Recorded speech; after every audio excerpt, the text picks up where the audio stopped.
비트코인이 63,000달러 부근까지 상승하다가 재차 조정이 진행 중입니다. 05월 14일 밤 9시 30분 PPI 발표 이후 밤 11시에 제롬 파월 연준 의장의 연설이 예정되어 있습니다. 해당 연설에서 최근 고용 지표에 대해 재차 언급한다면 시장은 다시 한번 금리 인하에 대한 기대감으로 일시적 반등이 가능하겠습니다. 현재의 반등은 지난 FOMC에서 고용 지표에 따라 금리 인하를 고려하겠다고 언급을 하였기 때문입니다. 해당 부분을 재차 언급하며 시장의 기대 심리에 불을 붙일지 관건이겠습니다. 최근 고용 지표가 악화로 발표되었음에도 불구하고 연준의 별다른 태도 변화가 없거나 별다른 코멘트가 없다면 기대 심리는 곧 실망 매물로 전환되겠으며 일시적 하락이 가능하겠습니다. 따라서 현재의 보합세에 대한 방향성은 오늘 밤 11시 파월 의장 발언에 달려있다고 보시면 되겠습니다. 그리고 내일은 CPI 미 소비자 물가 지수가 발표되는 날이기도 하죠. 오늘, 내일간 보합세의 방향성이 주어질 가능성이 높으니 각별한 주의가 필요하겠습니다. 그럼 오늘의 브리핑 시작하도록 하겠습니다. 먼저 CVD 움직임을 살펴보겠습니다. 매도 볼륨이 과하게 몰려있던 63,000달러 가격대를 터치하고 일시적인 조정 흐름이 진행 중입니다. 전일 63,000달러 부근에 몰려있던 매도 볼륨이 체결된 후 별다른 매수 볼륨이나 매도 볼륨의 움직임은 보이질 않습니다. 보라색 고래는 CPI 발표를 앞두고 매도하면서 던지는 중으로 보여지네요. 오늘 밤 미 연준 제롬 파월 연설도 있고 내일 미 소비자 물가 지수 CPI 발표도 있으니 다소 주의가 필요하겠습니다. 오늘 밤 미 연준 제롬 파월 연설에서는 악화된 고용 지표에 대한 추가적인 코멘트가 있을지가 관건이며 내일 밤 미 소비자 물가 지수 CPI 발표가 예상치 상회일지 예상치 하회일지가 굉장히 중요하겠습니다. 최근 미국 실업수당 청구 건수가 8개월 만에 최고 수치를 기록한 만큼 고용시장이 악화되었다고 보시면 되겠으며 고용시장의 악화는 실업자를 증대시키고 소비 문화를 축소시킬 것입니다.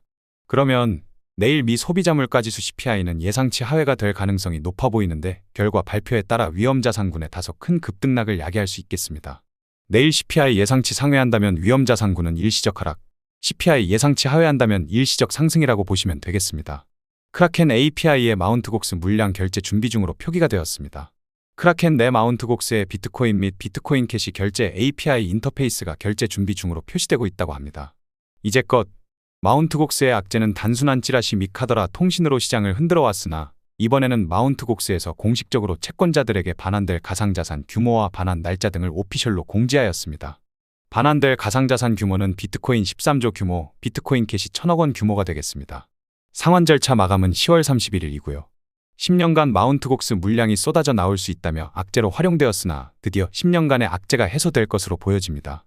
해당 마운트곡스의 채권자 반환은 시장에 단기적인 매도 압력을 가할 수 있으나 올해만 무사히 잘 넘긴다면 10년간 괴롭혀온 악재가 해소되겠으며 해당 악재를 소화한다면 오히려 수급이 확대될 가능성이 높겠습니다. 따라서 당장 시장 참여보다는 올해 3분기까지는 관망하시며 시장 흐름을 차분히 지켜보시는 게 좋겠습니다. 비트코인 주봉 차트입니다. 비트코인의 주봉으로 보았을 때는 조정 국면으로 보여집니다. 단기적으로 반등과 조정이 지속되고 있으나 주봉 차트로 보면 차트는 매도 모멘텀이 더욱 강한 시장인 것으로 보여집니다.